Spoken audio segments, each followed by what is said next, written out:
Rais wa Jamhuri ya Muungano wa Tanzania Mheshimiwa Dr. Samia Suluhu Hassan azindua mpango mkakati wa kisayansi wa kujenga umahiri wa kusoma, kuandika na kuhesabu KKK kwa watoto wa elimu ya awali, darasa la kwanza na darasa la pili.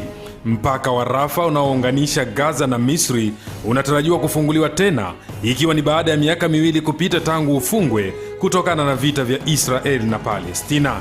Na katika michezo, klabu ya Simba ichapa Mashujaa FC ligi kuu soka Tanzania bara, huku Azam na TRA United ikiwa dimbani muda huu uwanja wa Azam Complex Chamazi.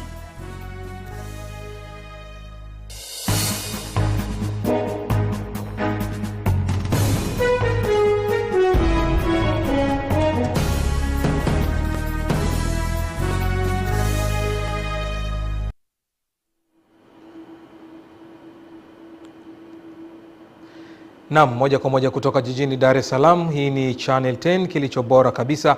Mtazamaji, na sasa umetimwa saa kukuletea taarifa yetu habari ya kutwa nzima ya leo. Mimi ni Hamisi Mkote, rubani wako, na kualika tusafiri pamoja katika mwendo takriban saa moja ya habari za kitaifa, kimataifa, uchumi na biashara, na mwisho tutahitimisha habari yetu kwa habari za michezo na burudani. Kwa upande wa lugha alama usiku wa leo ni Ramla Jabu akiendelea kukuhabarisha namna hiyo. Mtazamaji, kama ilivyo ada, tunaanza na habari za kitaifa na tunaanzia hapa jijini Dar es Salaam.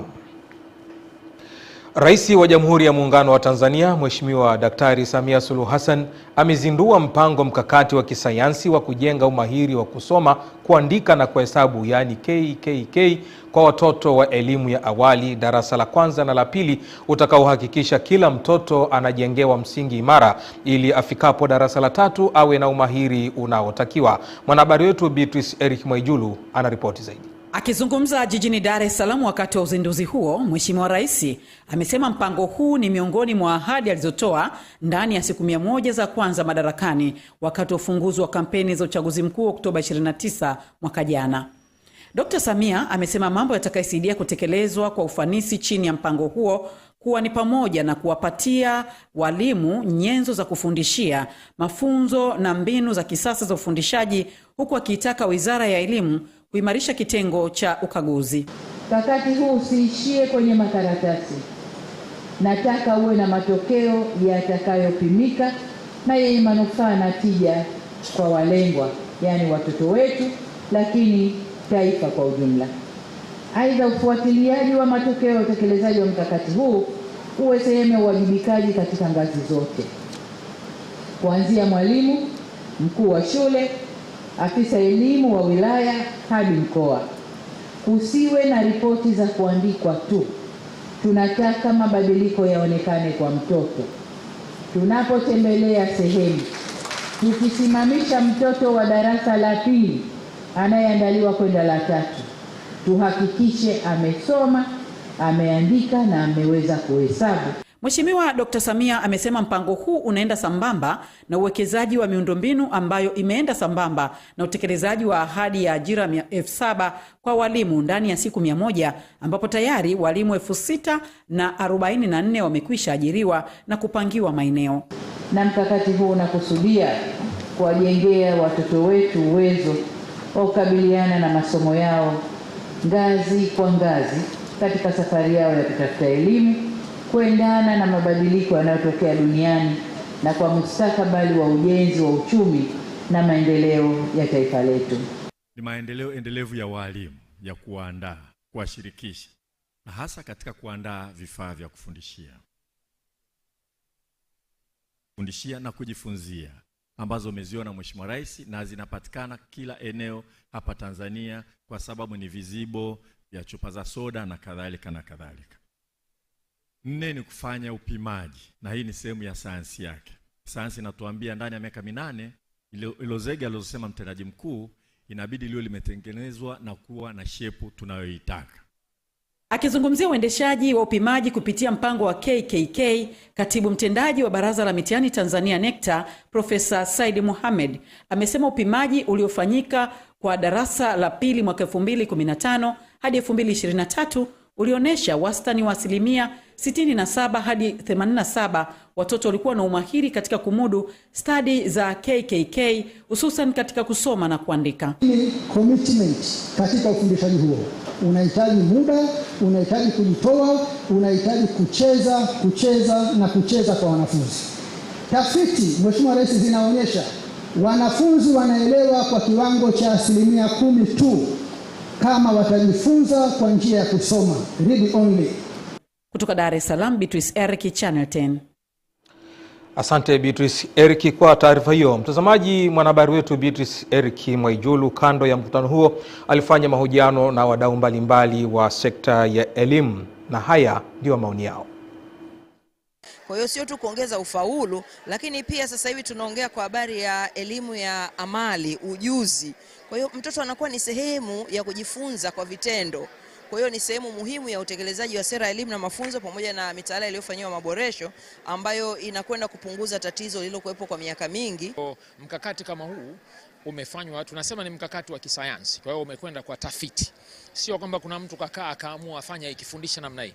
Kuna tafiti zimefanywa kwa nchi mbalimbali kule ambako wameweza na kufanikiwa wamefanya kitu gani, na tumeangalia kwa sisi kwa context yetu Tanzania tufanye kitu gani ili tuanze kupata haya matokeo. Sisi ya elimu tumejipanga kuhakikisha utekelezaji wa mpango huu. Tumejipanga kuandaa vifaa vya kutekeleza mtaala. Tutaandaa vitabu kwa ajili ya watoto wote, watoto ambao hawana mahitaji, lakini pia na wale watoto wenye mahitaji maalum. Tumejipanga pia kuhakikisha kwamba tutatoa mafunzo kwa walimu, mafunzo endelevu ya walimu kazini, ili waweze kuwafundisha watoto hawa na tuhakikishe kwamba wanapata umahiri huo. Tunamshukuru sana Mheshimiwa Rais. Mpango huu kama ambavyo imesemwa, kwa kweli utaleta mabadiliko. Mkakati huu utatusaidia kwanza kabisa kufanya ubainishaji wa wanafunzi wote ili waweze kuingia madarasa ya awali pamoja na kuendelea kujifunza na madarasa yanayofuata. Lakini eneo la pili la umuhimu wa mkakati ni kwamba utatusaidia kushirikiana na wazazi pamoja na walezi katika kuhakikisha kwamba wanafunzi wenye mahitaji maalum wanakuja kwa ajili ya elimu ya awali, darasa la kwanza na la pili. Naam, mtazamaji, tungali bado tunayatazama maendeleo haya mapya kwenye sekta ya elimu, ambapo hapa studio tunaye mratibu wa elimu ya awali na KK kutoka Wizara ya Elimu, Sayansi na Teknolojia, Musa Swila. Pamoja nami tutajadili kwa kifupi mpango huu uliozinduliwa na Mheshimiwa Rais. Musa, karibu. Asante sana ndugu Hamisi. Baada ya mpango huu kuzinduliwa na Mheshimiwa Rais, jamii ya Watanzania itarajie mabadiliko gani ikilinganishwa na mifumo ya hapo awali? Asante sana ndugu Hamisi kwa swali lako. Kama ambavyo tumeona leo hii Mheshimiwa Rais leo amezindua mkakati huu, mabadiliko makubwa ambayo tunayatarajia kupitia mkakati huu ni kuhakikisha kwamba tunaimarisha ufundishaji katika madarasa ya elimu ya awali, hususan kwa kuanza kuimarisha stadi za awali za ujifunzaji wa kusoma, kuandika na kuhesabu. Na eneo lingine ni tunahitaji kuimarisha mfumo wa utayari wa shule na kipindi mpito. Tunahitaji kuweka uwiano sawasawa katika madarasa ya elimu ya awali, ukiangalia muonekano wake, lakini pia tukizungumzia mbinu za kufundishia na zana ambazo zinazotumika, kuwe na mfanano kutoka darasa la awali, la kwanza na la pili kama ambavyo mkakati wetu unavyosisitiza. Lakini eneo lingine ni eneo la mafunzo ya walimu. Eneo hili mkakati unakusudia kuimarisha mafunzo ya walimu katika ngazi za hatua mbili. Ya kwanza, walimu tarajali walioko katika hatua za mafunzo katika ngazi za vyuo vya ualimu na vyuo vikuu, wahakikishe kwamba wanajua kile ambacho kinachohitajika katika kuimarisha ujifunzaji wa kusoma, kuandika na kuhesabu. Lakini pia kuimarisha mafunzo. Tunafahamu mafunzo yameshatolewa na yataendelea kutolewa, lakini mfumo wa ufuatiliaji wa haya mafunzo kama ni sehemu mojawapo ya utekelezaji wa mkakati pia ni kitu kipya ambacho tutahitaji kukifanyia kazi kwa kiwango kubwa. Na eneo lingine kwa kumalizia ni eneo la kufanya tathmini ambazo tunaamini walimu wanafundisha, wanaona kile wanachokifundisha, lakini tafsiri ya kile wanachokifundisha katika kuboresha ufundishaji ndiyo eneo ambalo tunatakiwa kwenda kulijengea nguvu zaidi.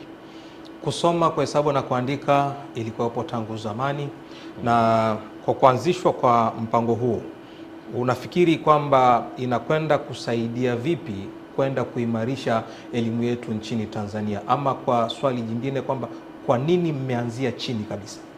Asante. Kulingana na sayansi ya makuzi inatueleza kwamba ili kuweza kupata mafanikio yoyote katika uwekezaji kwa rasilimali watu, lazima uanzie mwanzo.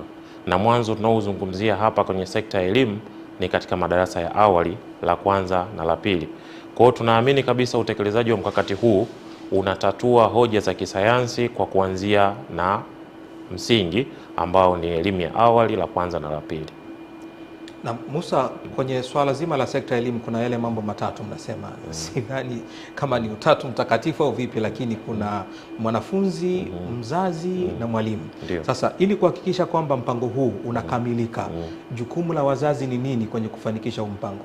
Asante. Umeniuliza swali zuri sana, kwa sababu miongoni mwa vitu ambavyo havijatiliwa msisitizo wa kutosha ni jamii kuamini kwamba swala la ujifunzaji wa mwanafunzi ni jukumu la mwalimu aliyopo shuleni.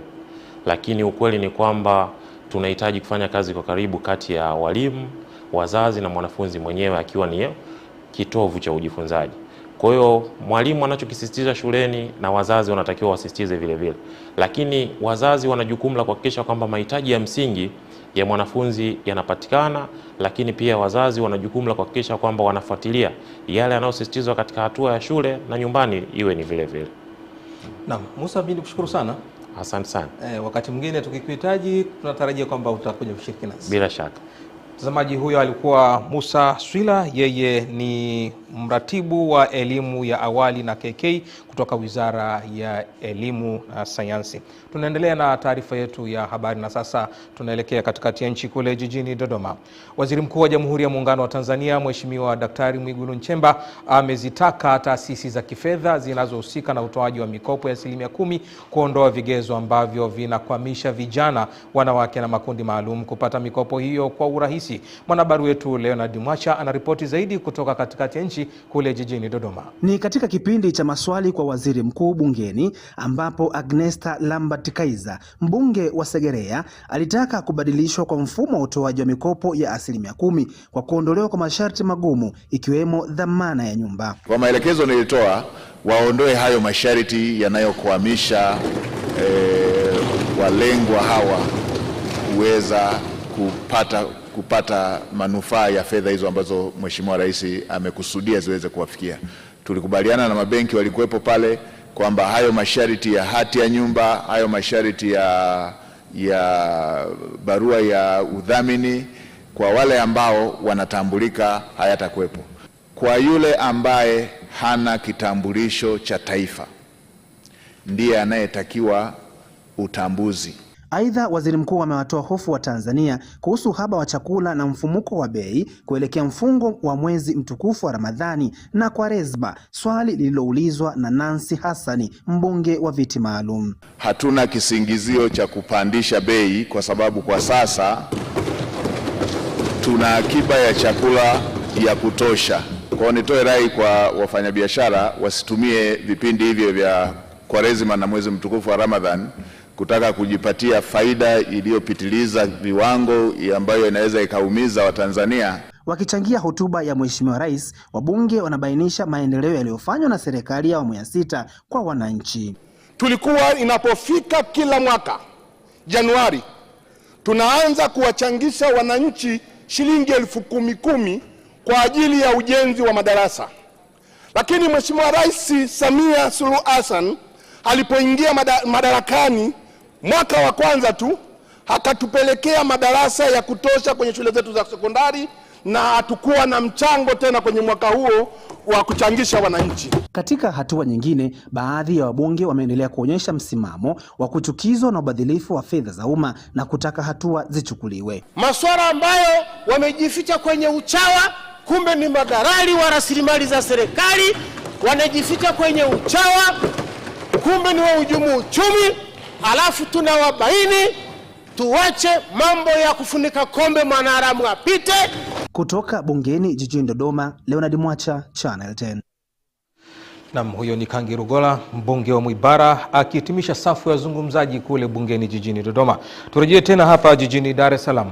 Bei za bidhaa katika jiji la Dar es Salaam ikiwemo viazi, vitunguu, nyanya, matunda na kitoweo inadaiwa kupanda katika kipindi hiki cha kuelekea mwezi mtukufu wa Ramadhani, ambapo gunia moja la viazi mbatata kwa sasa linauzwa kwa zaidi ya shilingi 1,130,000 kutoka shilingi 70,000 hapo awali. Mwandishi wetu Kisa Mwaipiana anaripoti zaidi kutoka katika mkusanyiko wa bei hizo. Mtazamaji wa Channel 10, niko katika soko la Magomeni liloko hapa jijini Dar es Salaam, na ninaenda kuzungumza na baadhi ya wafanyabiashara katika soko hili ambao ni wauzaji wa bidhaa mbalimbali ikiwemo bidhaa za vitunguu pamoja na nyanya, ambao kwa upande wao wanaenda kueleza sababu hasa zinazofanya bidhaa hizo kupanda. Kwa sasa hivi kwa mfano tenga kipindi cha hivi tunanunua shilingi 40, 35, lakini sasa hivi tunanunua 55, 50. Kwa hiyo kama kwa sado tulikuwa tunauza hata shilingi 4,000, sasa hivi sasa tunauza shilingi 5,000. Mwaka huu kidogo hali ya mazao imekuwa ngumu zaidi. Kule shamba inanunua gunia 100,000, hapa na kufika tu 150,000. Kwa hiyo hapa ndio tunauza 30,000, 28 kutokana na hali. Lakini yote sababu ya ukame. Na sasa tunakwenda kufahamu bei ya kitoweo cha samaki lakini pia na nyama ikoje. Tunanunua bei 12,500 mpaka 12,700 kwa soko la jumla. Kwa hiyo na sisi tukifika huku tunalazimika tuuze bei ya rejareja kwa walaji wa hali ya chini na sisi wenyewe kwa shilingi 14,000, steki 16,000. Hivi kidogo samaki wako juu. Kama hapa zamani tulikuwa tunanunua kilo shilingi 8,000, 7,000, sasa hivi kilo shilingi 10,000, 12,000 mpaka 13,000. Hali ya hewa sio nzuri.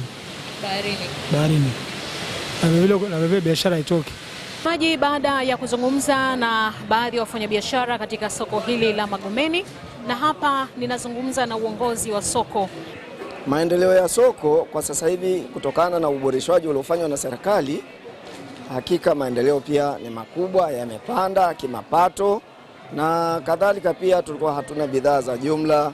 Hivi sasa hivi tumeshaanza kupokea baadhi ya wafanyabiashara baada ya wanasoko kulalamika kwamba changamoto za bei kuwa juu ni kutokana na ukosefu wa bidhaa za jumla.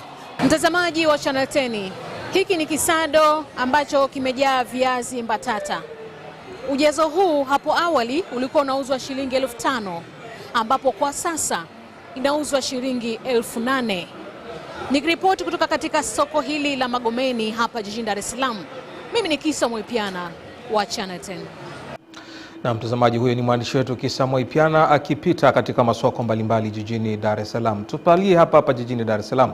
Mkuu wa jeshi la polisi nchini IGP Camillus Wambura amewataka wakuu wa vyuo vya polisi nchini kuendelea kuimarisha makubaliano ya ushirikiano kati ya jeshi la polisi na taasisi za elimu ya juu, kuboresha elimu, utafiti na utoaji wa huduma bora katika jamii. Mwanahabari wetu anaripoti zaidi. IGP Wambura ametoa maelekezo hayo katika mahafali ya 10 ya vyuo vya taaluma ya polisi Tanzania yaliyofanyika katika viunga vya chuo cha taaluma ya polisi Dar es Salaam DPA, huku yakiwa yamejumuisha vyuo 5 vya polisi nchini. Mkuu huyo wa jeshi la polisi nchini amesema ushirikiano huo ni muhimu katika kubadilishana wahadhiri na kusaidiana katika vitabu vya kiada pamoja na kuimarisha urafiki na mtandao wa kitaaluma, ambapo jumla ya askari 571 wamehitimu wakiwa wamepitia mafunzo ya nadharia na vitendo. Tuendelee kuimarisha makubaliano ya ushirikiano yani MOU kati ya jeshi la polisi na taasisi za elimu ya juu kwa lengo la kuboresha elimu, utafiti na utoaji wa huduma bora kwa jamii. Kwa upande wake, kamishna wa polisi wa operation na mafunzo Awadhi Juma Haji amesema lengo ni kujenga askari wenye uwezo wa kitaaluma katika sheria, utendaji wa kazi za polisi na tabia njema, ili jeshi hilo liweze kutoa huduma katika mazingira yanayotaka umakini, weledi na ujuzi wa hali ya juu. Lengo letu limeendelea kuwa ni kujenga askari wenye uwezo wa kitaaluma katika sheria, utendaji wa kazi za polisi na tabia njema, ili waweze kutoa huduma katika mazingira yanayotaka umakini, weledi na ujuzi wa hali ya juu. Ni kuwa mabalozi wazuri kama hotuba zilizotolewa, mlichokipata tukakiona kikaakisi utendaji, utatuzi wa changamoto ambazo ziko kwenye waiting stations zenu. Nikiripoti kutoka Dar es Salaam, mimi ni Faraja Kihongole wa Channel 10. Asante Faraja Kihongole. Waziri wa Uchukuzi Profesa Makame Mbarawa amesema uanzishwaji wa safari za Afrika Magharibi ikiwemo Nigeria na Ghana ni njia ya kuunganisha Watanzania na mataifa mengine kuzifikia fursa zinazopatikana ndani ya nchi hizo katika uwekezaji, biashara pamoja na ukuaji wa uchumi na kukuza sekta ya utalii. Mwanahabari wetu Fatma Hassan anaripoti kutoka katika ziara ya Waziri Mbarawa huko nchini Ghana. Akizungumza mara baada ya kuwasili Accra nchini Ghana, Waziri Mbarawa amesema shirika la ndege la Tanzania ATCL limepanua wigo wa safari zake ikiwa ni kituo cha 32, hatua ambayo inalenga kuimarisha usafiri wa anga, kukuza utalii. Watu wengi hapa Accra na maeneo mengine ya West Africa wanajua vivutio vingi vya Tanzania na wanatamani kuja Tanzania. Lakini changamoto kubwa iliyokuwepo ilikuwa hakuna usafiri wa moja kwa moja kati ya Tanzania na Ghana. Aidha, Waziri Mbarawa akazungumzia pia ujio wa AFCON 2027 ambapo amesema kuanzishwa kwa safari hiyo italeta hamasa kubwa kwa watu wengi kutoka Afrika Magharibi kutumia usafiri huo kuja nchini kuangalia soka. Hatua inayofuata sasa ni kwenda kufungua kituo cha Abidjan pamoja na Senegal. Tunataka kuhakikisha kwamba Afrika Mashariki na Magharibi zitafunguka na tunataka tuifanye Dar es Salaam kama ni hub ya usafiri wa anga. Activity or this opening of door of travel or opening the opportunity for us to travel within ourselves will strengthen our relationship. Nao wanufaika wa kituo hicho cha ndege wakiwemo wafanyabiashara kutoka Tanzania wamesema wanajivunia na shirika la ndege la Tanzania kwa kuendelea kuwarahisishia usafiri kwa kufungua milango katika mataifa mengine.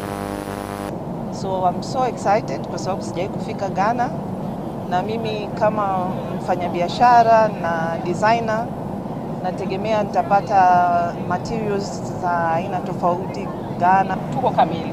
Sasa hizi tunatamani na tunapenda pia kufungua West Africa. Hii inamaanisha nini? Inamaanisha uwekezaji, biashara, ukuaji wa uchumi kwa Watanzania pamoja na Waghana. Nikiripoti kutoka hapa Accra nchini Ghana, mimi ni Fatma Hassan wa Channel 10. Naam, asante sana Fatma Hassan kutoka huko Accra, Ghana. Mtazamaji, turejea hapa nchini na sasa tuelekee kaskazini mwa nchi kule mkoani Arusha. Mkuu wa mkoa wa Arusha CPA Amos Gabriel Makala amewataka mawakili na wanasheria wa serikali kuhakikisha wananchi wanapata haki ili kuondokana na changamoto zinazowakabili ikiwemo migogoro ya ardhi na mirathi. Mwanahabari wetu anaripoti zaidi. Makala amesema hayo jijini Arusha wakati akimwakilisha Waziri wa Katiba na Sheria Dr. Juma Homera katika ufunguzi wa mafunzo ya mawakili wa serikali kuhusu utoaji huduma za msaada wa kisheria kwa wananchi. Utekelezaji huu anaofanya Waziri wa Sheria ni kwenda kuwasikiliza wananchi, kwenda kutoa msaada wa kisheria. Maana yake pia kutatua changamoto zao. Upande wake mkurugenzi wa sheria kutoka ofisi ya Waziri Mkuu Tawala za Mikoa na Serikali za Mitaa TAMISEMI, wakili Richard Odongo, amesema mafunzo hayo ya siku 3 yanalenga kuwajengea uwezo wa mawakili wa serikali katika utoaji wa huduma za msaada wa kisheria pamoja na utatuzi wa migogoro kwa njia ya mbadala. Wanasheria, huduma hii ya msaada wa kisheria tunapeleka mpaka kule chini wananchi walipo, ili mwananchi asihangaike kusafiri kutoka kijijini kwenda wapi, kule walipo huduma hizi ziweze kufika. Lakini kama wizara imeona kuna sababu ya kwamba hawa ili waendelee kuzingatia maadili ya kazi lazima tuwafunze. Lakini kuna jambo lingine ambalo linataka kutokea ni kwamba mawakili ambao wako kwenye hizi serikali za mitaa walikuwa hawaruhusiwi kwenda mahakamani kuwatetea watu. Lakini sasa kuna utaratibu ambao mwanasheria mkuu wa serikali pamoja na wizara wanauandaa ambao nao unaenda sambamba na mafunzo haya. Kikao kazi hiki cha siku 3 pia kimeeleza manufaa ya programu ya Samia Legal Aid ambayo inalenga kutoa msaada wa kisheria kwa wananchi, elimu ya sheria, utatuzi wa migogoro na kuimarisha uhusiano kati ya serikali na wananchi. Kutoka mkoani Arusha, mimi Nelia Kimani, John Elton. Serikali kupitia Tume ya Maendeleo ya Ushirika TCDC imewaonya wale wakulima wa tumbaku wanaofunga tumbaku zao pamoja na uchafu kwa lengo la kuongeza uzito kuacha mara moja mtindo huo, na atakayebainika tumbaku yake itataifishwa na serikali. Mwanahabari wetu anaripoti zaidi. Hatua hiyo ya serikali imetangazwa katika eneo la Ngaruka wilayani Uvinza na mrajisi msaidizi wa mkoa wa Kigoma Bwana Richard Majala, kufuatia wanunuzi wa tumbaku kutishia kuacha kununua tumbaku ya Tanzania baada ya baadhi ya wakulima wa tumbaku wasioaminifu kufunga tumbaku yao na uchafu kwa lengo la kuiongezea uzito maarufu kama ngulai. Ni wasihi sana wale wakulima wenye tabia ya kuchanganya uchafu kwenye tumbaku waiache mara moja, kwa sababu maelekezo yaliyopo kuanzia msimu huu ni kwamba mkulima ambaye tumbaku yake itabainika kuwa imechafuliwa, basi hiyo tumbaku itataifishwa. Pamoja na mambo mengine, mrajisi huyo msaidizi wa mkoa wa Kigoma akachukua nafasi hiyo pia kuvionya vyama vya ushirika, huku mmoja wa wakulima wa tumbaku Bwana Frederick Kajiengeze akiwaasa wakulima wenzake wa tumbaku kuacha mtindo wa kufunga ngulai kwa kuwa wanajiangamiza wao wenyewe.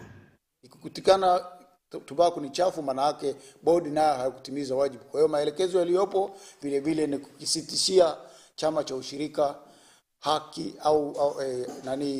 haki ya kuuza tumbaku. Mtu anafunga mchanga kwenye tumbaku, anaweka mawe, mara anaweka uchafu. Ni waombe, hii ni ajira kama ajira zingine.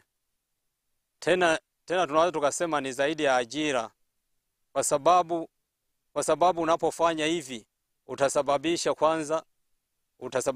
utasababisha mtoto wako asinemeke, utasababisha hata wale uliowaajiri nao wakose fedha. Kutoka hapa Kigoma ni Kuringe Mongi. Asante Kuringe Mongi kutoka huko magharibi mwa nchi. Ofisi ya Waziri Mkuu, Tawala za Mikoa na Serikali za Mitaa TAMISEMI imewataka wakandarasi wanaotekeleza miradi mbalimbali chini ya mradi wa uboreshaji wa miundombinu ya jiji la Dar es Salaam DMDP kuhakikisha inakamilika kama ilivyopangwa kwenye mikataba yao. Mwanahabari wetu anaripoti.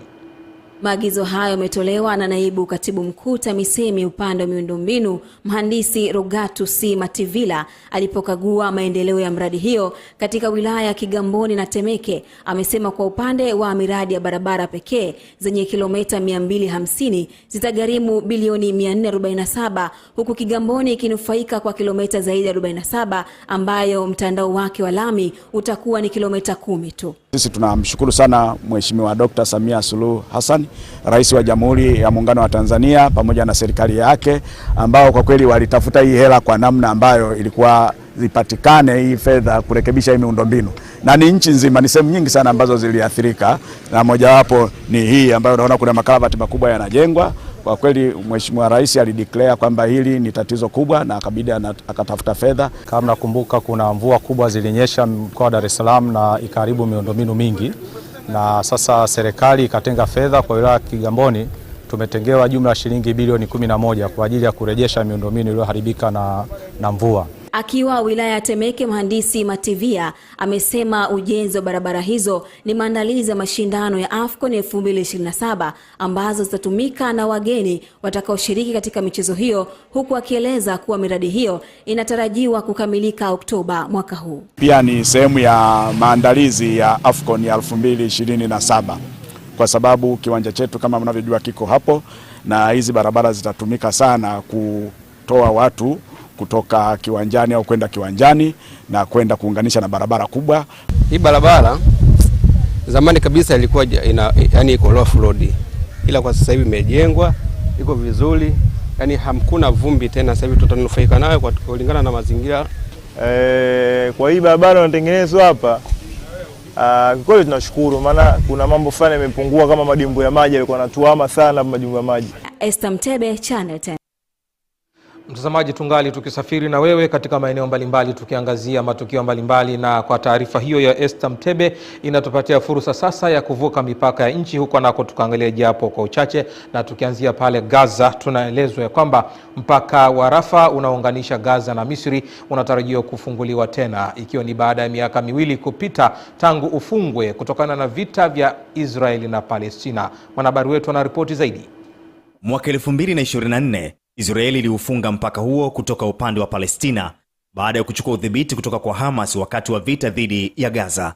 Na mpango wa kufungua ni matokeo ya makubaliano ya kusitisha mapigano yaliyofikiwa mwezi Oktoba mwaka jana. Mkutano huo wa makubaliano ulifanyika jijini Sharm el-Sheikh nchini Misri na uliagiza Israeli kutii mapendekezo na kufungua tena mpaka wa Rafa. Kufungwa kwa mpaka huo kumewanyima raia wa Palestina misaada muhimu ya kibinadamu, ikiwemo kuwazuia wagonjwa kutibiwa nje ya Gaza baada ya sekta ya afya kuharibiwa kabisa na mashambulizi ya Israeli yaliyoelezewa na Umoja wa Mataifa kama mauaji ya kimbari. Kwa mujibu wa idara ya afya ya Gaza, kuna Wapalestina 20,000 ambao wanasubiri kusafiri kupitia mpaka huo kwenda kutafuta matibabu nje ya nchi. Ofisi ya Waziri Mkuu wa Israeli imesema wale watakaotoka Gaza watakuwa huru kusafiri licha ya kuwa ufunguzi wa mpaka huo hautawahusu wasafiri kwa njia ya mguu. Majeshi ya Umoja wa Ulaya ni moja ya vyombo vinavyoshiriki usimamizi na ukaguzi wa usalama. Emmanuel Mwakapotela, habari kimataifa.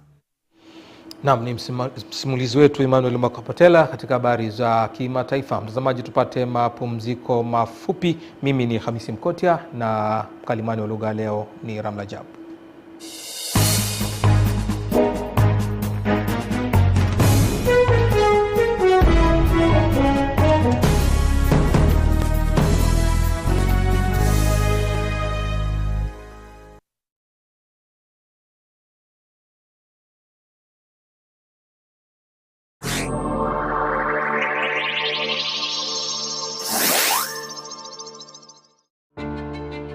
Tumia mitandao ya kijamii kwa fursa.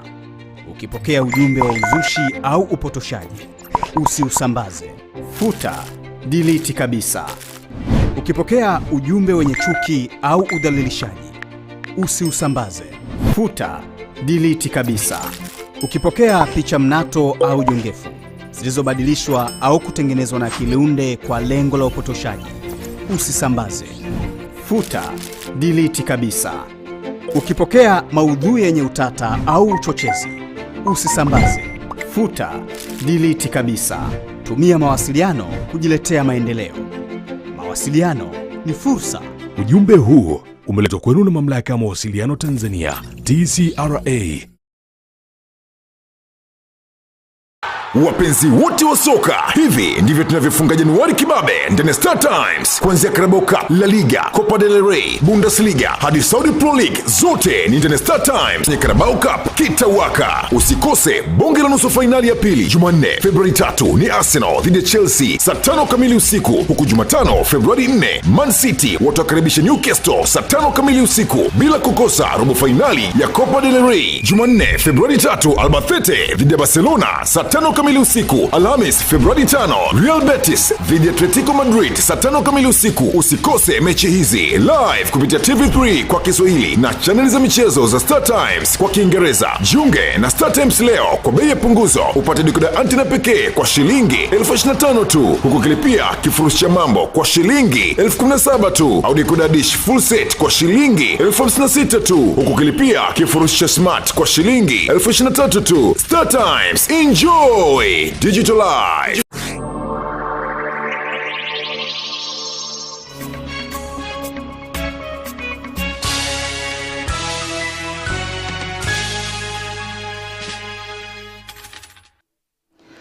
Naam, mtazamaji, kama ndo kwanza unaungana nasi, kipindi hewani ni Channel 10 habari, na sasa ni wasaa wa habari za biashara na uchumi, na mchumi wetu usiku wa leo ni Lulwali.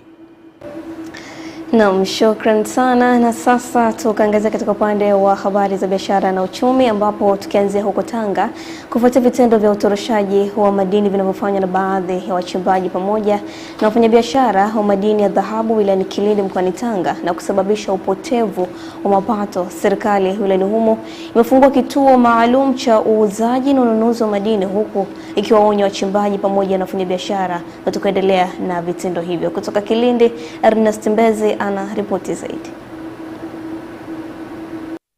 Akielezea changamoto hiyo, mwakilishi wa afisa madini mkazi mkoa wa Tanga Bwana Naiman Samana wakati wa uzinduzi wa kituo hicho kilichopo kata ya Kikunda jirani na mgodi wa Seita ambao unatajwa kufanya vizuri kwenye uzalishaji wa madini ya dhahabu, amesema baadhi ya wafanyabiashara wa madini hasa brokers kutofuata kanuni na taratibu zilizowekwa na serikali juu ya ununuzi na uuzaji wa madini na hivyo kusababisha upotevu wa kodi za serikali. Kufuatia hali hiyo, mkuu wa wilaya ya Kilindi Hashim Gandilwa anatoa agizo kwa wachimbaji na wafanyabiashara wa madini wilayani humo hasa waliopo jirani na kituo hicho. Tutawataka mabroka wote ambao hamna maeneo rasmi ya kununua, njooni hapa mtapewa vizimba. Lakini pamoja na hapo, wewe unataka kuanza zoezi la ununuzi, unaweza ukawekewa eneo hapa ukajengewa kizimba chako au ukajenga kizimba chako ukaja kununua hapa kwa utaratibu ulio sahihi. Baadhi ya wachimbaji wamepongeza hatua kufunguliwa kwa kituo hicho ambacho kitasaidia kuokoa mapato ya serikali yaliyokuwa yakipotea kutokana na vitendo vya utoroshaji wa madini. Tuache sasa unyamera ambao leo hii unapata madini unaenda kuyauzia pembeni. Itakuwa ni fursa nzuri sana kwa wachimbaji wadogo ambao awali walikuwa hawana soko la uhakika na walikuwa wanachimba dhahabu na kuziuza kwa watoroshaji. Kutoka wilayani Kilindi mkoani Tanga, mimi ni Ernest Mbezi, Channel 10. Namshukuru sana Ernest Mbezi kwa taarifa hiyo. Benki ya Maendeleo ya Kilimo Tanzania TADB imejikita kuendeleza jitihada za ujenzi wa maghala kwa ajili ya mazao ya mpunga na mahindi kufuatia mazao hayo kuonekana kuwa katika upotevu mkubwa mashambani. Dorcas Ramos ana taarifa zaidi. Kwa mujibu wa taarifa ya benki hiyo ya mwaka ulioishia Disemba 31, 2025, imeonekana kujiendesha vizuri na mali za benki hiyo zimeongezeka kufikia trilioni 1.3 sawa na ongezeko la 44% ikilinganishwa na mwaka uliopita 2024 ambapo benki hiyo ilikuwa na mali zenye thamani ya bilioni 900. Kwa upande wa faida kwa mwaka 2025, TADB imepata bilioni 35.35 sawa na ukuaji wa 43% ikilinganishwa na ile ya mwaka uliopita ambapo walipata faida ya bilioni 24.68 ikiwa ni ongezeko la zaidi ya shilingi bilioni 10. Tuliweza kucontrol zile gharama za uendeshaji. With that in mind, tuliweza kufunga na cost to income ratio ya 49.3. So unaweza kaona kwamba uendeshaji wetu as much as tuli grow mapato yetu. Kwa upande wa biashara kupitia mikopo itolewayo na benki hiyo ikiwemo ile ya moja kwa moja kwa wakulima na kwa kushirikiana na mabenki ya biashara, wakulima zaidi ya 66,000 wamenufaika kwa kipindi cha mwaka jana pekee. Tuweza kufadhili au kutoa mikopo kwenye miradi ya 250 na wanufaika wakulima ambao tuliweza kuwafikia ilikuwa ni wakulima 233,434. Ili kufikia malengo ya serikali na taifa katika kuimarisha sekta ya kilimo, TADB imejipanga kwa vipaumbele kadhaa ikiwemo ujenzi wa maghala ili kudhibiti upotevu wa mazao. Tenga fedha kabisa bilioni 160 ambayo itaenda kwenye ujenzi wa maghala pamoja na sehemu ya kuhifadhi mazao. Dorcas Ramos, Channel 10.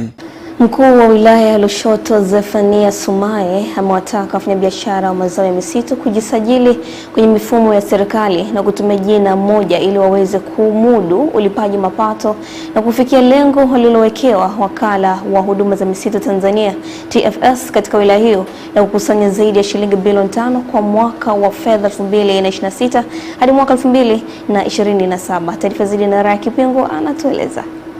Wakala wa huduma za misitu Tanzania TFS katika wilaya ya Lushoto wanasimamia shamba la miti Shume ambapo wadau wa uvunaji wa mazao ya misitu wanakutanishwa pamoja na taasisi za fedha kujadili namna bora ya kufikia malengo ya ukusanyaji wa mapato. Watu wanachukua vibali kwa majina zaidi ya matatu. Kipata majina yake matatu anajikuta hana uwezo wa kuvuna hivyo vitalu vitatu. Lushoto imebarikiwa miti lakini na mashamba makubwa ya miti ya TFS na mashamba mengine ya serikali. Wao na uhakika kwamba watapata. Lakini kubwa ni kwamba tuendelee kuhifadhi lakini tulipe tozo na kodi za serikali sawa sawa na miongozo na taratibu ambazo zimewekwa. Kuhusu utoaji elimu ya uelewa kwa wadau wa misitu, mhifadhi mkuu wa shamba la miti Shume Christoganus Vyokuta amesema wanashirikiana kuona jinsi ya kutatua changamoto zilizopo, huku baadhi ya wadau wakiwemo Mamlaka ya Mapato Tanzania TRA wakieleza urahisi wa malipo kwa mfumo wa njia ya kimtandao. Magari tunashirikiana kwa pamoja kuwapa elimu wadau ili watii sheria mbalimbali bila shuruti, kuhakikisha kwamba malengo ya serikali yanafikiwa. Ule mfumo utakuwezesha kuweka tini ya kule unapotaka iende, kama ni halmashauri, kama ni misitu, kama ni Wizara ya Viwanda. Hakuna hata mmoja ambaye anakwepa kulipa sesa. Shamba la miti Shume lina ukubwa wa hekta zaidi ya 4,500. Kutoka Tanga, Haraya Kipingu, Channel 10. Na mtazamaji, na sasa twende tukaangazie viwango vya fedha kwa mujibu wa Benki Kuu ya Tanzania.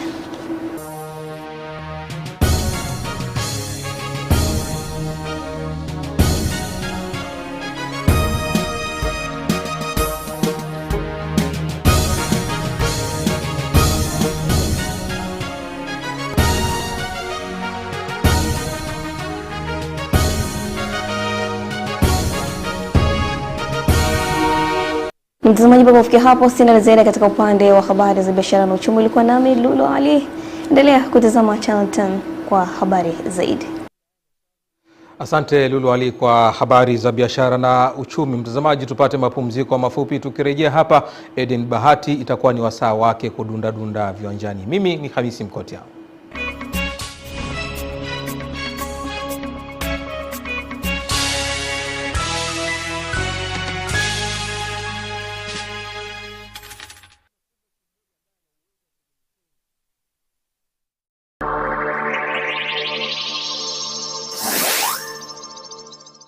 Ni BSL msimu wa 16 plus wenye nyongeza kwenye kila engo. Kwanza mikoa ni kama yote, bila kusahau tumezidi kuvuka mipaka ya Tanzania. Alafu vipaji kama vyote kuzingatiwa: kuimba, mwanasarakasi, kuigiza ama comedy. Basi tukutane tarehe 7 na tarehe 8 mwezi wa pili Mwanza, pande za La Kahiro Hotel. Tarehe 14 na tarehe 15 mwezi wa pili ni Arusha SG Resort. 21 na 22 February Mbeya, pande za Giara Comfort Hotel.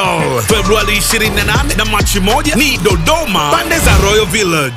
7 na 8 March ni Nairobi, Kenya, na 13, 14, 15 mwezi wa 3 ni Dar es Salaam, makumbusho ya Taifa Posta. Kizuri ni kwamba msimu wote wa BSL 16 utaruka kupitia Azam TV, channel namba 106 sinema zetu na Azam Max. BSL 16 Next Level Revolution, vipaji HD kuzingatiwa.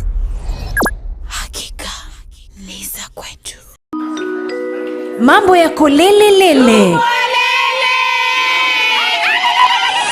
Ratiba zote zimekamilika. Hivi karibuni tutakuambia kitu bwana, lakini je, una ujuzi? Magic FM.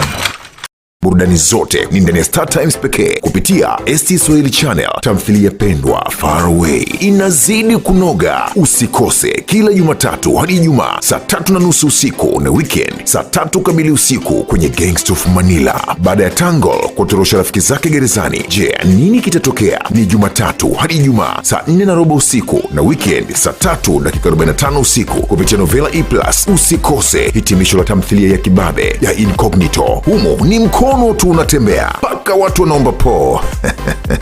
Usikose kila siku saa 2:50 usiku. Watoto nao wanaendelea kufurahia katuni pendwa ya Boni Bears na nyingine kibao kwa lugha ya Kiswahili kila Jumatatu hadi Ijumaa saa 10:15 jioni kupitia ST Swahili. Jiunge na Star Times leo kwa bei ya punguzo. Upate dekoda antina pekee kwa shilingi 25,000 tu, huku kilipia kifurushi cha mambo kwa shilingi 17,000 tu, au dekoda dish full set kwa shilingi 56,000 tu, huku kilipia kifurushi cha smart kwa shilingi 23,000 tu. Star Times, enjoy digital life.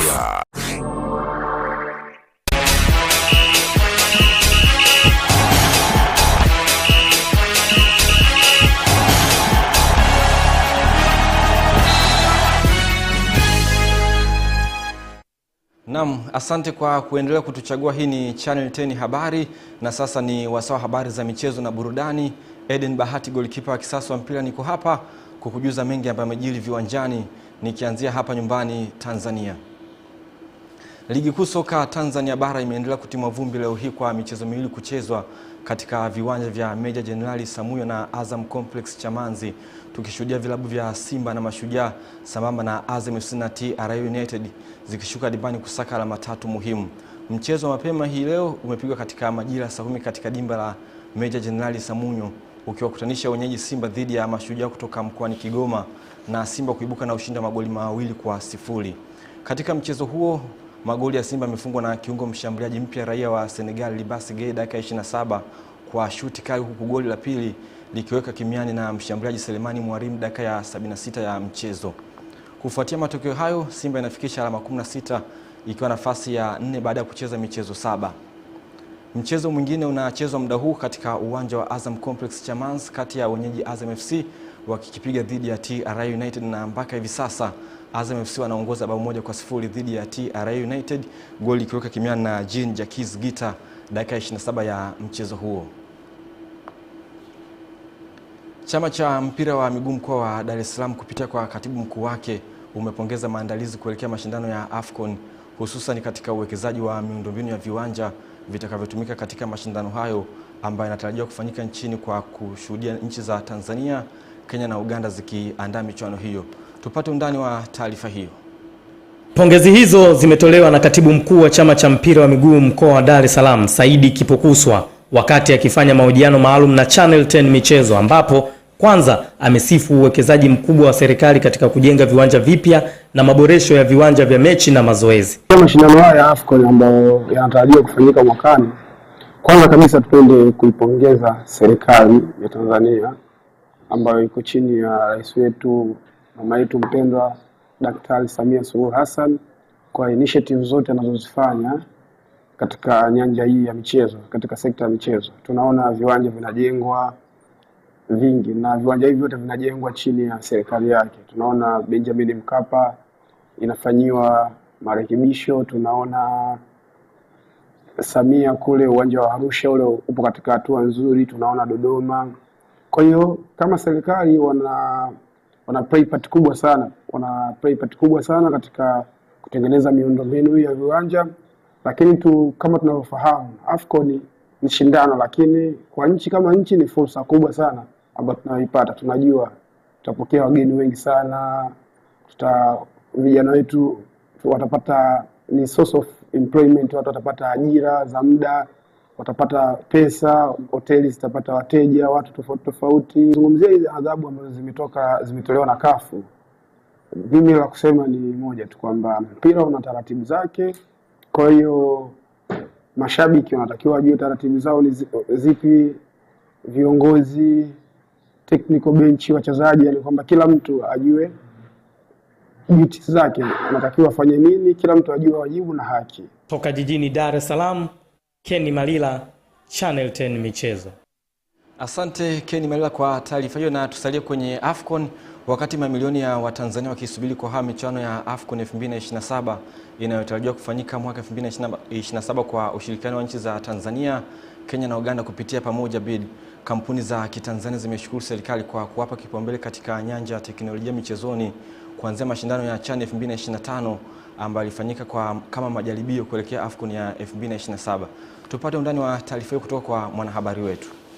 Akizungumza katika mahojiano maalum na Channel 10 Michezo, mkurugenzi wa kampuni ya Natken Tanzania Mzee Nankoko Numbi amesema kuwa serikali imekuwa ikitoa nafasi katika nyanja mbalimbali kuelekea mashindano ya AFCON 2027, hususan nyanja ya teknolojia michezoni, jambo ambalo linazidi kuongeza fursa zilizoanzia mashindano ya CHAN 2025. Kwanza ni wapongeze Wizara ya Michezo, Wizara ya Habari, Sanaa na Utamaduni, kwa maana ya kwenye maandalizi ya CHAN wazawa tulishiriki kwa 100%, na Natkin tukiwa ni kampuni ya wazawa kama ambavyo nimetangulia kusema, tulishiriki kufunga skrini ya kuzunguka uwanja wa Benjamin Mkapa kwa maana ya perimeter LED screen.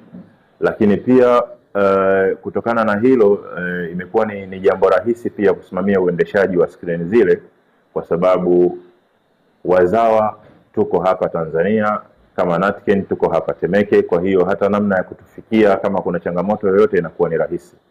Hivyo basi tunatoa rai kwamba waendelee kutushirikisha. Wataenda Morocco haswa kuangalia zile teknolojia ya skrini za kidijitali kama ambavyo tulikuwa tunaona kwenye viwanja tofauti tofauti. Unaweza ukaona ina display kwamba ni mechi gani inachezwa leo, labda ni Taifa Stars dhidi ya Morocco kwenye eneo kuzunguka uwanja. Kwa hiyo ile ni teknolojia, na ni teknolojia ambayo Natken ndio tunaifanya. Kwa hiyo tutateua baadhi ya wataalamu wetu ambao wataenda Morocco. Mwaka 2025 umekuwa ni mwaka wa mafanikio kwetu Natken, haswa katika upande wa michezo na teknolojia yetu hii ya skrini za kidijitali, ambapo tumekuwa tuna kampeni ya karibu miaka miwili sasa ya teknolojia michezoni. Jocelyn Zefania, Channel 10 Michezo. Asante Jocelyn Zefania kwa taarifa hiyo. Tuelekee jijini Dodoma ambapo Waziri Mkuu wa Jamhuri ya Muungano wa Tanzania Mheshimiwa Daktari Mwigulu Nchemba anatarajiwa kuwa mgeni rasmi katika bonanza la michezo la Bunge msimu wa 4 litakalofanyika Januari 31 jijini Dodoma, ambapo mashabiki wa vilabu kongwe vya Simba na Yanga watashindana katika michezo mbalimbali. Taarifa zaidi na Amani Mbando. Bonanza hilo litafanyika katika viwanja vya michezo vya shule ya John Merlin, ambapo mwenyekiti wa Bunge Bonanza Festo Sanga amesema kwa mwaka huu bonanza limelenga kuchangia damu kwa ajili ya wenye uhitaji katika vituo na hospitali za mkoa wa Dodoma. Bunge chini ya management yake limeona sikio zawadi kubwa ni kwa wabunge na watumishi pamoja na nyinyi mashabiki wa Simba na Yanga kushiriki kuchangia damu salama kwenye hospitali zetu za mkoa wa Dodoma, ili kuhakikisha wenzetu wa damu salama wanapata damu ya kutosha kwa ajili ya kusaidia maisha na ndugu zetu ambao wanakuwepo na uhitaji wa damu. Kuelekea bonanza hilo, mashabiki wa vilabu vya Yanga na Simba wanatambiana kuwa kila mmoja ataibuka na ushindi wa jumla. Kwa hiyo tunajua tarehe 31 pale John Merlin wataeleza kwamba ni nini kitakachotokea. Makombe kwa ujumla, bonanza ya mwaka jana 2025 tulichukua Simba, ndio? Mlitushangilia mwaka jana na mwaka huu mnatushangilia. Ushindi tunao na tunatamba nao. Kwa msimu huu wa 4 wa Bunge Bonanza linadhaminiwa na Benki ya Azania, ambapo watatoa zawadi, vifaa vya michezo ikiwa jezi na mipira itakayotumika kwenye bonanza hilo. Kwa hiyo Benki ya Azania itaendelea kushikamana na serikali na bunge vile vile na wadau wote wa michezo ili kuendelea kukuza michezo katika nchi yetu. Kwa bonanza hili ni bonanza kabambe. Ukitaja bonanza Tanzania, bonanza la kwanza ni bonanza la bunge, ambalo kwa Dodoma hapa na nyanda za kati na kanda ya kati na kuzunguka, sisi tumekuwa tukifanya mabonanza makubwa na ambayo kwa kweli yamekuwa yakileta tija kwa wananchi wetu. Amani Mbando, Channel 10 Michezo, Dodoma. Asante Amani Mbando kwa taarifa hiyo kutoka Dodoma. Kwingineko ni kwamba chama cha soka wilaya ya Nzega Nzedifa kwa kushirikiana na taasisi ya Bingwa wa Mabadiliko wameandaa michezo wa hisani wa mpira wa miguu na hafla maalum kwa ajili ya kuchangia ujenzi wa kituo kitakacholea watoto yatima na kituo kitakachowapatia mafunzo na stadi mbalimbali za maisha watoto wanaoishi kwenye mazingira magumu wilayani humo. Taarifa zaidi na mwanamichezo wetu. Akizungumzia mchezo huo ambao utakwenda sambamba na zoezi la uchangishaji wa fedha, mwenyekiti wa kamati ya maandalizi Hans Kibona anasema wamekusudia kuchangisha kiasi cha zaidi ya milioni 300 itakayotumika kusaidia gharama za ujenzi wa vituo hivyo ambavyo vitajengwa katika kata ya Uchama. Unapokuja pale, huu sio mchezo wa burudani tu, bali ni mchezo wa kurudisha shukrani, lakini pia kutoa faraja kwa hawa watoto yatima ambao wako katika mitaa yetu. Kwa unapokuja ndugu mwananchi, ndugu mpenzi wa mpira na mshabiki wa Terminal, Kariakoo na kadhalika, basi jua kwamba unakuja siku hiyo kutoa faraja kwa watoto yatima ambao tunakutana nao huko mtaani. Itakuwa ni pamoja na kutoa mafunzo ya elimu stadi kwa vijana wa wilaya hii ya Nzega, mathalan kwenye nyanja za sekta ya uvuvi, kilimo, fundi stadi mbalimbali. Kwa upande wake mwenyekiti wa chama cha soka wilaya ya Nzega Nzedifa, Nepius Damasius, ametoa wito kwa wananchi kujitokeza kwa wingi kuunga mkono ili kufanikisha mpango huo ambao shabaha yake ni kurudisha na kusaidia jamii kupitia michezo. Naamini familia yote ya Wananzega wenye uwezo mkubwa wa kiuchumi, uwezo wa kati na uwezo mdogo wote watoe ushiriki wao kwenye hili jambo. Kuna kushiriki kwa namna mbalimbali. Unaweza ukashiriki kwa kutoa fedha, unaweza ukashiriki kwa kutoa nguvu yako, lakini pia unaweza ukashiriki kwa kuonekana wewe mwenyewe. Nikodemo Arajiga, Channel 10 Michezo. Taarifa ya Nikodemo Arajiga na tuwekea utuo kwenye habari za michezo kitaifa, na sasa ni wasaa habari za michezo medani za kimataifa. Tuungane na msimulizi wetu. Michuano ya ligi ya mabingwa Ulaya iliendelea jana usiku kwa michezo 18 iliyochezwa katika viwanja tofauti barani Ulaya, ikiwa ni kukamilisha hatua ya kwanza ya michezo 8. Katika michezo hiyo, Barcelona ilibuka na ushindi mnono wa mabao 4-1 dhidi ya FC Copenhagen ya nchini Denmark, huku Liverpool wakionyesha ubora wao baada ya kuichakaza Karabag kwa mabao 6-0. Nayo Chelsea the Blues iliibuka na ushindi wa mabao 3-2 ugenini dhidi ya Napoli katika mchezo uliokuwa na ushindani mkubwa na kuondoa Napoli mashindanoni. Katika michezo mingine, Inter Milan iliifunga Borussia Dortmund mabao 2-0, wakati Tottenham Hotspur ambao ni mabingwa wa Europa ikapata ushindi wa mabao 2-0 dhidi ya Eintracht Frankfurt ya nchini Ujerumani. Mechi kati ya mabingwa watetezi wa Ulaya PSG na Newcastle United ilimalizika kwa sare ya bao 1-1, huku Bayern Munich the Bavarians ikiifunga PSV Eindhoven mabao 2-1. Arsenal the Gunners ilimaliza kwa ushindi wa 100% baada ya kuifunga Kairat Almaty ya nchini Kazakhstan mabao 2-1 na kuongoza msimamo wa Ulaya. Kwa matokeo hayo, timu 8 zimefuzu moja kwa moja hatua ya 16 bora ambazo ni Arsenal, Bayern Munich, Liverpool, Manchester City, Tottenham Hotspur, Chelsea, Newcastle United, Barcelona na Sporting Lisbon, huku timu 16 zikisubiri michezo ya playoff kufuzu hatua ya mtoano na timu 12 zikiondolewa mashindanoni moja kwa moja. Kenny Malila, Channel 10 Michezo. Asante Kenny Malila kwa kutujuza habari za michezo medani za kimataifa kwa umakini wa hali ya juu, na kufikia hapo hatuna la ziada kutoka kwenye chumba chetu cha habari za michezo na burudani. Kwa niaba ya wote, mimi ni Eden Bahati, goalkeeper kisasa wa mpira. Ni kuache na utabiri wa hali ya hewa, kisha Hamisi Mkoti atarejea hapa kuhitimisha habari ya kutwa nzima ya leo. Na sasa ni wasaa wa utabiri wa hali ya hewa kwa muda wa saa 24 zijazo, tukianzia saa 3 usiku kutoka mamlaka ya hali ya hewa Tanzania. Karibu. Usiku wa leo ni matarajio yetu kuwa mikoa ya Kigoma, Tabora, Katavi, Nyanda za Juu kusini magharibi, kusini mwa mkoa wa Morogoro, Ruvuma, Lindi pamoja na Mtwara, mikoa hii inatarajiwa kuwa na hali ya mawingu kiasi, mvua na ngurumo katika maeneo machache. Maeneo mengine ya Rosaria hapa nchini yanatarajiwa kuwa na hali ya mawingu kiasi na makavu kwa ujumla. Na kwa siku ya kesho ni matarajio yetu kuwa maeneo ya Nyanda za Juu kusini magharibi, kusini mwa mkoa wa Morogoro, Ruvuma, Lindi pamoja na Mtwara, mikoa hii inatarajiwa kuwa na hali ya mawingu, mvua na ngurumo katika maeneo machache na vipindi vifupi vya jua. Kagera, Geita, Kigoma, Tabora, Katavi, Singida, Dodoma pamoja na kaskazini mwa mkoa wa Morogoro, maeneo yanatarajiwa kuwa na hali ya mawingu kiasi, mvua na ngurumo katika maeneo machache na vipindi vya jua. Maeneo mengine ya Rosaria hapa nchini yanatarajiwa kuwa na hali ya mawingu kiasi na vipindi vya jua. Upepo wa bahari unatarajiwa kuvuma kwa kasi ya kilomita 30 kwa saa kwa upande wa pwani ya kaskazini pamoja na pwani ya kusini. Hali ya bahari inatarajiwa kuwa na mawimbi makubwa kiasi. Ziwa Victoria, Ziwa Tanganyika pamoja na Ziwa Nyasa, upepo wa ziwa unatarajiwa kuvuma kwa kasi ya kilomita 20 kwa saa. Hali ya ziwa inatarajiwa kuwa na mawimbi madogo. Kwa upande wa Ziwa Rukwa, upepo wa ziwa unatarajiwa kuvuma kwa kasi ya kilomita 10 kwa saa. Hali ya ziwa inatarajiwa kuwa na mawimbi madogo. Na mpenzi mtazamaji, mpaka hapa kutoka mamlaka ya ardhi Tanzania hatuna la ziada.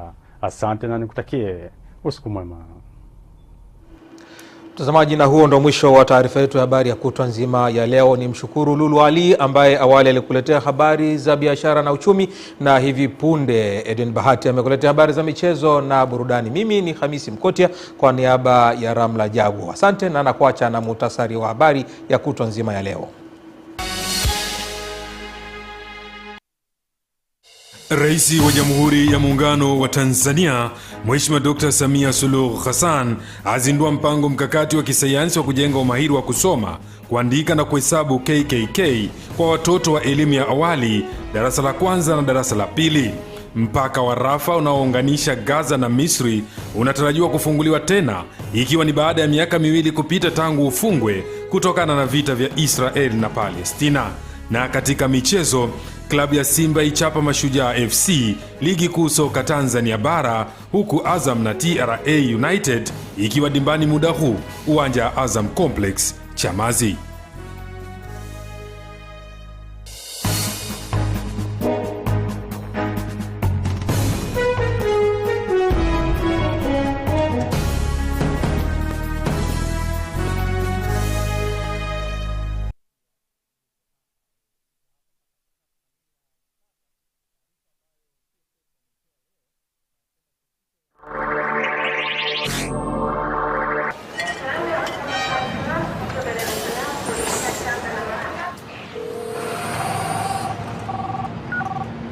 Baba, naenda kusherehekea makazi mapya. Subiri, ninachotaka kusema ni kwamba hapa Tanzania tunapojenga ni urithi wa watoto wetu.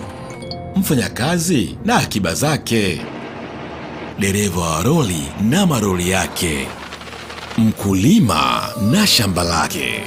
Naelewa kuhusu urithi. Huo sio urithi wa kweli. Urithi sio vitu, ni utani. Machozi ya furaha na huzuni. Urafiki ni sherehe. Kumbukumbu hizo, kumbukumbu ndizo urithi wako wa kweli mwanangu. Hapo ndiyo nyumbani kweli. Serengeti, tumekuwa tukitengeneza kumbukumbu za Kitanzania tangu 1996.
Sogea karibu upate fupi kuhusiana na Abeid Aman Karume. Abeid Karume ambaye ni muasisi wa mapinduzi ya Zanzibar alizaliwa katika kitongoji cha Pongwe Mudiria ya Mwera kisiwani Unguja tarehe 4 mwezi Agosti mwaka 1905. Karume ni mtoto wa kwanza kuzaliwa katika familia ya watoto watano ya Bwana Amani Karume na Bibi Amina binti Kadir, yani Amina Kadudu. Bwana Amani Karume na Bibi Amina binti Kadudu walifunga ndoa huko Mwera. Sasa Bwana Abeid Aman Karume alizaliwa na ndugu wanne wa baba mmoja na mama mmoja ambao ni wanaume wawili na wanawake wawili, lakini wote walifariki kutokana na maradhi mbalimbali na kubaki yeye peke yake. Kwa upande wa mama mmoja, Abeid Aman Karume alizaliwa na ndugu watatu, wanawake wawili na mwanaume mmoja ambao ni Asha, Shumbana na Othman. Baba yake mzazi Abeid Aman Karume alifariki dunia mwaka 1909 wakati Abeid Aman Karume akiwa na umri wa miaka 4. Karume alipata elimu ya Qurani na alianza masomo ya msingi katika shule ya Mwera mwaka 1909 ambao ndio babake alifariki, ambapo darasa lao lilikuwa la kwanza kuifungua shule hiyo. Mwaka 1913 wakati akiwa na umri wa miaka 8, mama yake mzazi alimpeleka mjini Unguja kuendelea na masomo, huko aliishi na mjomba wake aliyekuwa sergeant katika jeshi la polisi la King African Rifle. Kwa bahati mbaya muda wake wote wa masomo alikuwa miaka 3 tu. Akiwa Zanzibar, Abeid Aman Karume alipata marafiki kadhaa na kuvutiwa mno na harakati za bandari ya Zanzibar. Wakati huo bandari ya Zanzibar ndio ilikuwa kubwa zaidi Afrika Mashariki. Pia Zanzibar ilikuwa ndio kituo kikuu cha biashara katika eneo zima la Afrika Mashariki na maziwa makuu. Lakini pia meli za mataifa ya nje hasa Marekani, Uingereza, Ufaransa na Italia zilitia nanga Zanzibar kupakia na kupakua bidhaa mbalimbali. Historia ya utotoni ya Karume ilikuwa ni ndefu sana, lakini